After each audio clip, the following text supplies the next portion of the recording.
Acupuntura, patrimônio imaterial da humanidade. Será? Olá, pessoal, e sejam muito bem-vindos ao meu, ao seu, ao nosso canal Sérgio Ribeiro Saúde. Hoje, falando sobre acupuntura, patrimônio imaterial da humanidade. Uma longa, interessante, complexa história é a da acupuntura. Tudo que se sabe sobre ela vem de pesquisas arqueológicas, algumas poucas, alguns documentos e da vasta tradição oral. O certo sobre tudo isso é que a prática é milenar, de muito tempo. Alguns afirmam 2.500 anos, outros 3.000, alguns poucos falam 5.000 anos. Os mais ousados, talvez, dizem mais de 10.000 anos. E hoje eu vou contar para vocês, no final, o que um dos mais experientes acupunturistas que eu conheci na China falou sobre isso. E você, com certeza, vai se surpreender. Hoje em dia, a maioria do ensino da medicina tradicional chinesa, da acupuntura, da terapia oriental, vem de um contexto político, sim, criado mais ou menos na metade da década de 50 e que muitos não sabem, ou até não gostam muito, de comentar que o general Mao Tse-tung, China, precisava de médicos, né, para suprir a necessidade grande da população, depois de ele ter experimentado a via da medicina ocidental e por ter um custo muito alto e para eles uma eficácia até então duvidosa, ele suspendeu, ele retoma as escolas de acupuntura com uma nova modalidade, agora que seja compatível com o regime comunista e que acaba afastando a maioria dos acupunturistas tradicionais. Sim, eles fugiram, alguns que não fugiram foram inclusive executados. A partir disso, então, se começa uma nova modalidade. Porém, as pessoas que foram para o Canadá, os acupunturistas, os mestres, que foram para a Espanha e outros países mundo afora, trouxeram essa cultura tradicional dentro de si, por isso a gente conhece. Algumas pessoas tiveram destaque, na verdade a maioria das pessoas que tiveram destaque a história não contemplou, mas algumas delas chegaram até nós, como Solé de Moran, que era um jovem rapaz habilidoso com a linguagem, estava na China, teve contato, gostou, acabou se tornando até representante consular francês, trouxe isso para nós. O pessoal também, os fundadores da escola Neijing na Espanha, trouxeram esse conhecimento.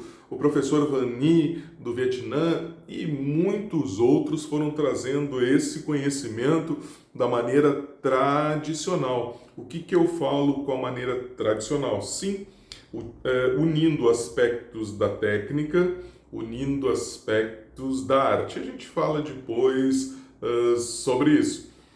Enquanto isso, na China, foi se proliferando essa questão dessas escolas, dessa formação exclusivamente técnica, e isso inclusive foi se tornando um bom produto para a China, inclusive um produto de exportação e que foi sendo passado. Então, muitas vezes, a gente tem escolas que são ligadas a esse conhecimento pós-revolução de Mao Tse-tung, que é, em muitos aspectos, diferente da ideia original do conceito tradicional. Na mesma linha, mas com muito menos recursos. Então, quando esse conhecimento fantástico vem para o Ocidente, começam os grandes desafios. Que desafios são esses?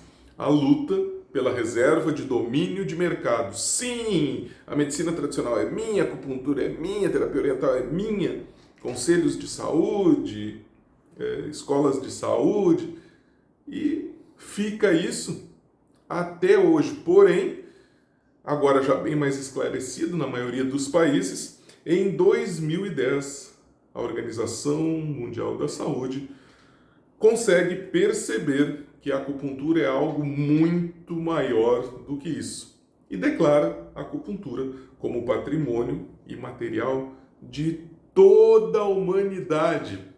Veja bem, não é de um pequeno grupo, não é de um grande grupo, não é de uma pessoa só. Patrimônio de todos nós.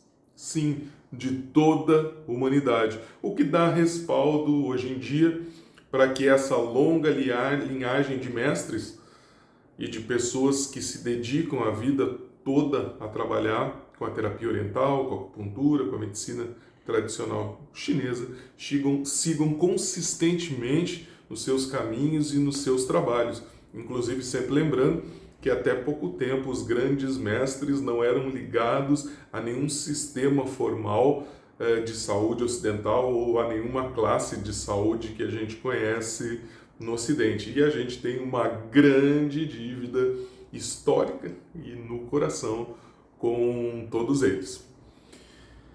O que eu digo quando eu falo dessa nobre ciência arte? Sim, é uma ciência no sentido que ela se conecta com o estudo da natureza, dos ritmos que envolvem a própria natureza e os ritmos que envolvem os animais, incluindo neles o próprio homem. Através do estudo, da observação, da testagem, foi se criando toda essa gama de conhecimento. Então, criando-se uma técnica que pode ser comprovada, cada vez mais aprimorada, e a sua contrapartida, que a parte técnica, a parte material, né, tem a sua contrapartida, que é a parte filosófica e espiritual, que nos leva a filosofia a superar com muito mais facilidade, com muito mais simplicidade, os desafios do cotidiano. A compreensão, muitas vezes, desse entendimento oriental faz com que a gente consiga avançar na nossa vida um passo de cada vez com muito mais leveza, com muito mais segurança, com muito mais clareza na nossa mente. E a parte espiritual, ela nos conecta com algo que vai muito além de nós, independente daquilo que a gente creia. Ela nos conecta a isso, dando aquela sensação de pertencer, aquela sensação de segurança que nos conecta a todos e a tudo ao nosso redor. A partir disso, você consegue compreender que essa nobre arte e ciência, ela vai falando sobre fluxos energéticos no corpo que passam por esses canais energéticos. Ela fala do equilíbrio dos órgãos integrais, né? Os órgãos com a sua parte material da fisiologia e a sua parte energética acoplada. Começa a compreender os aspectos mentais que acompanham esses órgãos, né? Através da ancoragem da própria psique nele e os aspectos espirituais, sim, da conexão que eu sempre falo com algo que vai além de nós nesse processo. Então, quando a gente passa por essa experiência que é interessante e fantástica, você está trazendo para você o melhor reparo, a melhor recuperação, o melhor equilíbrio para aquele momento.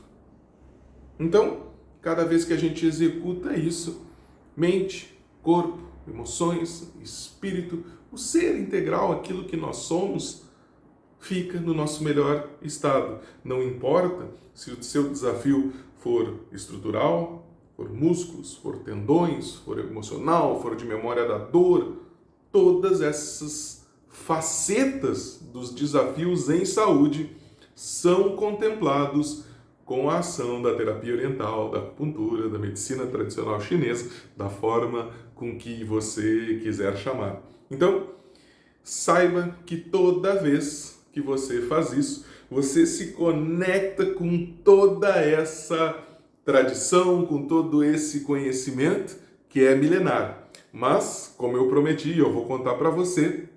Mas antes, dá uma passadinha ali, dá o seu joinha, compartilha com quem está interessado, com quem esse conhecimento de repente é fundamental. E você se inscreve ali para ficar conectado sempre com nossos conhecimentos, com a nossa história, com as nossas conversas sobre saúde integral. Quando eu fui à China, eu tive a oportunidade de falar com uma das pessoas, um dos professores mais experientes que eu tive contato na Universidade de Xiamen. E ele me disse uma coisa. Eu fui com uma lista de perguntas, é claro, mas uma que eu não vi nenhuma resposta similar até hoje. Eu perguntei para ele: mestre, qual a origem da acupuntura? E já esperei uma longa resposta e ele me disse: a acupuntura foi um presente que o nosso povo, o povo chinês, recebeu de povos muito mais antigos e sábios. Para mim, essa revelação foi um choque. Por muito tempo, isso passou reverberando na minha mente e hoje eu tenho algumas ideias muito interessantes sobre isso. E você, vai despertar ideias interessantes também na sua mente? Fique bem, seja feliz e até nossos próximos encontros.